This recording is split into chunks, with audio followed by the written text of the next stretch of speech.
What's up, Taiwan? I'm Yvonne with news from here in Taiwan and around the world. Taiwan's cabinet has announced that the U.S. and Taiwan have completed tariff talks. 双方的谈判团队在时程有限的状况之下，我们也完成了技术性的磋商。我们就关税、还有非关税贸易障碍、还有贸易的便捷化，以及供应链的韧性，还有经济安全的议题，达成了一定的共识，也商讨了投资、采购等台美经贸合作的相关议题。 Taiwan has held multiple rounds of tariff talks with the United States in recent months after U.S. President Donald Trump announced a 32% tariff rate on most Taiwanese goods in April. Those tariffs were later suspended, and Taipei has been seeking to negotiate a lower rate. Taiwan's cabinet said the result of the talks will be announced after the U.S. finishes its decision-making process. Meanwhile, South Korea and Pakistan are the two latest countries to announce trade deals with the United States as the rest of the world rushes to do the same before a U.S. deadline set for August 1st. As Chris Gorin reports, Trump has been using tariffs not only for trade leverage, but for political goals as well. South Korea announces a new trade deal with the United States that includes a 15% tariff on most Korean goods. We have reduced the tariff on our main export item, automobiles, to 15%. For semiconductor and pharmaceutical sectors, which were scheduled to have tariffs imposed in the future, we will also receive treatment that is not much worse compared to other countries. U.S. President Donald Trump, in his own statement, boasting the pact puts zero tariffs on U.S. goods and commits South Korea to invest $350 billion in projects he says he will personally direct, and another $100 billion for American natural gas purchases. Trump also announcing a deal with Pakistan, which will see joint development of its oil reserves. The fresh accords with South Korea and Pakistan expand a patchwork of U.S. tariff rules. Some nations have negotiated terms, while others have been hit with penalty tariffs. The rest of the world, including Taiwan, left scrambling to strike a deal before the August 1st deadline. Trump has used the tariffs not only to achieve trade goals, but other political aims as well. A 25% tariff and a forthcoming additional penalty was announced against India for buying Russian oil amid the war in Ukraine and for its membership in the bloc of countries known as BRICS. Well, we're negotiating right now, and it's also BRICS. You know, they have BRICS, which is basically a group of countries that are anti the United States, and India is a member of that, if you can believe it. And it's an attack on the dollar. And we're not going to let anybody attack the dollar. So it's partially BRICS, and it's partially this trade situation. India, for its part, vowing to protect their national interests. Trump has also placed a 50% tariff on Brazil, Latin America's largest economy. The reason? The prosecution of the country's former president and Trump ally, Jair Bolsonaro, for an alleged coup attempt. But Brazil's current president remains defiant. Nesse país. Eu estou saindo daqui com pressa porque eu vou me reunir ali para defender outra soberania, a soberania do povo brasileiro em função das medidas anunciadas pelo presidente dos Estados Unidos. Então, some from the two countries facing punishment say the high tariffs may mean they need to look beyond the U.S. market. If the exports to America decline, then we have to look at South America. I think we are already Prime Minister had already visited one or two countries in South America. When Trump launches a rotating tariff machine gun indiscriminately and without good reason, this creates great insecurity for all companies and sectors that have commercial relations with the U.S., so they are forced to seek new markets to diversify. Meanwhile, negotiations with the U.S.'s largest trading partners, Canada and China, are ongoing, with Ottawa saying a deal can still be reached past the deadline. Look, these are complex, they're comprehensive, they're constructive negotiations with the Americans are ongoing. It's possible that they may not conclude by the 1st of August, but we'll see. Trump's tariffs continue to redraw the map of global trade, and the next chapter may start as soon as Friday. Scott Huang and Chris Gorin for TaiwanPlus. A top Republican senator is planning to visit Taiwan in August, according to the Financial Times. Senator Roger Wicker, who chairs the Senate Armed Services Committee and is one of Taiwan's strongest supporters in Congress, will head the delegation. The visit comes at a sensitive time for U.S.-Taiwan ties, with concerns Washington may be shifting its focus, prioritizing trade talks in a possible summit with Chinese President Xi Jinping. It comes after reports that Taiwan's president and defense minister recently delayed or canceled trips to the U.S. due to pressure from China. In light of these alleged changes to senior officials' travel plans, our reporter Alan Liu spoke with Bonnie Glaser from the German Marshall Fund to find out what this means for U.S.-Taiwan relations. How should we interpret alleged reports that the U.S. canceled Minister Gu's visit to the U.S.? And what does that signal for the U.S.-Taiwan relations? There appear to have been several factors, I think, that led to this postponement, if this is in fact what took place. The U.S. conducted major strikes on Iran's nuclear facilities at the end of June. It was reported that that was the primary reason. But I think it's fair to say that it was also likely that some U.S. officials worried that a visit by Taiwan's defense minister could complicate U.S.-China trade negotiations. And the Financial Times reported that Minister Gu's visit was actually canceled after a call between President Trump and China's leader Xi Jinping. I'm confident that these policy talks will be rescheduled, but it is unclear whether they will be held at the level that was initially planned. As for what this signals, it suggests to me that there's a high level of sensitivity in the Trump administration about the U.S.-China relationship. It looks like the trade talks between China and the U.S. have played a key role in the cancellation or delay of President Li's and Minister Gu's visit to the U.S. To what extent do you think Beijing's economic leverage is influencing the decision-making in the Trump administration?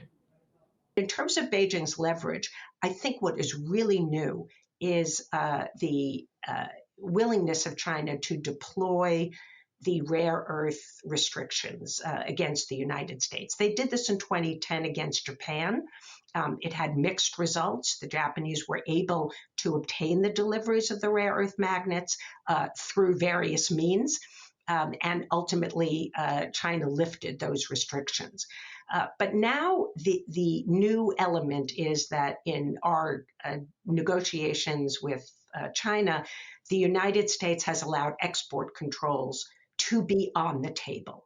We have never before said that any of our export controls are negotiable. Previous administrations, and particularly the Biden administration, but before it, the first Trump administration, refused to do this, saying this is connected to U.S. national security.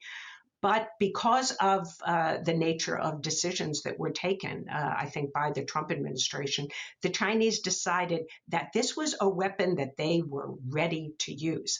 And so they have weaponized rare earths. How significant is a presidential or cabinet-level visit to the U.S. in the U.S.-Taiwan relations, given that the two still have cooperations in many other aspects? Simply postponing one round of defense policy talks or postponing a presidential transit does not signal at all that there is any weakening in the U.S.-Taiwan relationship, although some may want to interpret it that way, and it may be used as a narrative. Potentially, Beijing might like to use this to send disinformation or propaganda to Taiwan that the United States is unreliable, which it has been doing over the last few years, trying to convince the public in Taiwan that the United States is unreliable and would never come to Taiwan's defense. So that is a potential problem that I think could be a consequence of the postponement of these visits. And that was Bonnie Glaser, a U.S. foreign policy analyst at the German Marshall Fund. China says it will host joint military drills with Russia next month. 中俄两国海军将于8月为俄弗拉迪沃斯托克附近海空域举行海上联合2025联合演习。联演结束后，双方部分参演兵力赴太平洋相关海域组织第6次海上联合巡航。 China says the drills are part of routine bilateral cooperation and not aimed at any third party. The announcement comes after Taiwan held its largest ever military exercise in July, and while a joint exercise led by Australia and the US is ongoing. Protesters have come out against Taiwan's foreign ministry amid reports that it intended to donate to a medical project in an Israeli settlement. On Thursday, opposition lawmakers came out to criticize the decision. But as Leslie Liao reports, the foreign ministry says there were no concrete plans for a donation. At a time of war, controversy, and alleged human rights abuses, there's outrage here in Taipei over reports that Taiwan plans to donate money to an Israeli settlement. An opposition coalition says the supposed act of charity would put Taiwan on the wrong side of history. 以色列非法屯垦区常年来都是违反国际法院的判决，违反联合国的决议，因此从来没有任何一个国家、任何一个政府踏入非法屯垦区，公然表达支持，甚至于要捐款。The issue? Reports that Taiwan's representative to Israel, Abby Lee, was pursuing a government donation to a medical project in an Israeli settlement in the occupied West Bank, in what would be the first foreign nation to contribute financially to the development of Israeli settlements in the Palestinian territory, which are illegal under international law. This spurring anger in Taiwan over what protesters see as their government's support of Israeli Prime Minister Benjamin Netanyahu's war in Gaza. 那个李亚平承诺要捐款协助以色列在非法殖民区新建医院，但是事实上，巴勒斯坦人根本用不到那些医疗物资。在人道援助的旗帜下，我们实际上能看到的是台湾政府为种族屠杀输送弹药，这就是赤裸裸的共犯行为。 Taiwan's foreign ministry told TaiwanPlus that healthcare is an important area of cooperation for Israel and Taiwan. It said only potential collaboration was discussed and that no promises were made about funding. The ministry added that Taiwan has already donated $500,000 to Palestinian refugees in need of aid and that it will continue working for the global good. This backlash against the foreign ministry comes as international pressure on Israel is mounting over its war in Gaza, where more than 60,000 people have been killed since Israel began fighting there in 2023. Retaliation for an attack by Hamas that killed over 1,000 people in Israel and saw more than 240 civilians taken hostage. Humanitarian groups are warning of famine spreading in Gaza as Israel restricts aid entering the territory of over 2 million people. Canadian Prime Minister Mark Carney joined France and the UK in saying they would recognize a Palestinian state in September unless Israel agrees to a ceasefire. Le Canada a l'intention de reconnaître l'État de la Palestine lors de la 80e session de l'Assemblée générale des Nations Unies en septembre 2025. With global attention fixed on the Middle East, Taiwan's actions in the region will be put under the microscope. Chris Ma and Leslie Liao for TaiwanPlus. Taiwan's competitors at the 2025 World University Games in Germany have returned home. The group met with President Lai Ching-te on Thursday. Lai celebrated the athletes' wins at the Games. He praised the women's Taekwondo Pumse team and the men's table tennis team for winning Taiwan's first ever gold medals in their respective events. Taiwan won 5 gold, 13 silver, and 7 bronze medals at the Games, ranking 9th overall on the medal table. Thank you for watching What's Up Taiwan. Follow our social media for more of our stories. Finally, meet Shun Sasaki, who has been providing free English tours through Japan's Hiroshima Peace Memorial Park for 5 years. I'm Yvonne Yang. Take care, and I'll see you next time.